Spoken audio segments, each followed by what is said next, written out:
All right. So after you've done sawing out the outside and you don't have a drill press, so you're going to be using the hole punch, I just loosen, whenever I put my saw frame down, I loosen that bottom of that saw blade out of there so that I don't plop it down on my bench top and it ends up knocking into something and breaking. I just try to avoid breaking saw blades as much as I possibly can because they do cost money, and who wants to keep rebuying things, you know? All right.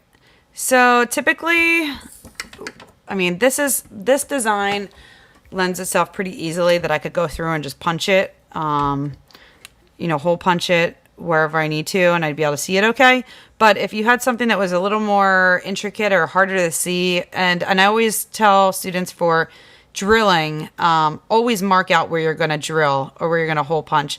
That way you can focus in on that Sharpie dot instead of trying to eyeball it. You have a place that you can focus in on. So I need the widest point of all of these pieces because I'm using that hole punch, and the hole punch might actually be a little bit too big for some of these spaces. But we'll find out. All right, so all of where I'm putting my dots is going to be where I punch my holes. Okay? Oops, missed that one.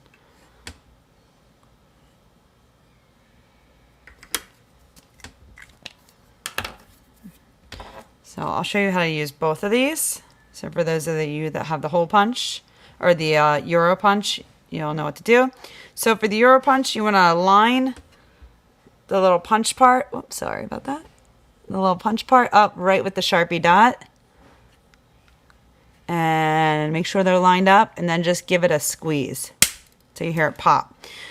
Now with this tool, it is pretty sensitive, the punch part. The little punch part that punches through the metal will snap off pretty easily. So you want to make sure that when you are removing your piece of metal, especially with 20 gauge, you want to make sure that you really give it a gentle wiggle back and forth, or even a little twist. Just slowly work it off the piece of metal. If you try to just like pull it off, you're going to bend your metal and distorting it, and you're also going to break that little nub off. And most of them come with a replacement one, but after you're through that replacement one, then you're kind of stuck.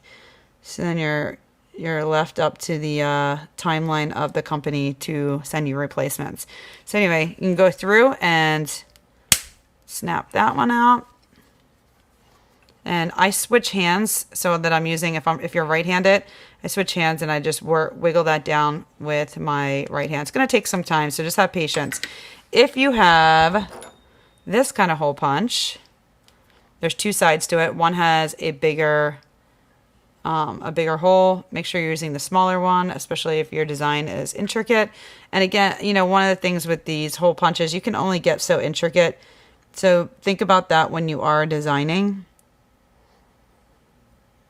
These are really great for like just real big basic designs, or like if you do a big or just do a silhouette and you need a hole for your jump ring. All these tools are really great for that. Or if you needed a hole for an earring for the, to do a dangly earring. So this, I just twist till you feel it punch through and then bring it back up. The one thing you want to avoid with this hole punch is hitting the threads to the metal and digging into the metal or the design. It will destroy your design pretty quickly. I'll do a couple more and then I'll pause there and I'll just finish it up off camera. So like that. Punch. Again, I switch hands so that my right hand has a little more control. Just gently wiggle it off.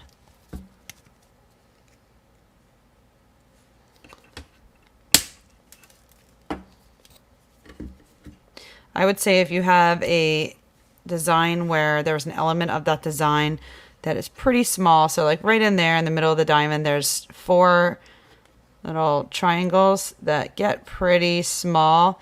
Just try and punch that hole at the, the widest point of that opening, you know, of the negative area that you want to cut out. Other than that, the only other suggestion would be to make your design slightly bigger. And that's like, you know, that's not terrible. I can get away with that, with cutting that out without it being a problem. So I'm going to stop there. I'm going to punch all my holes and then I'm going to come back and pierce this diamond shape out.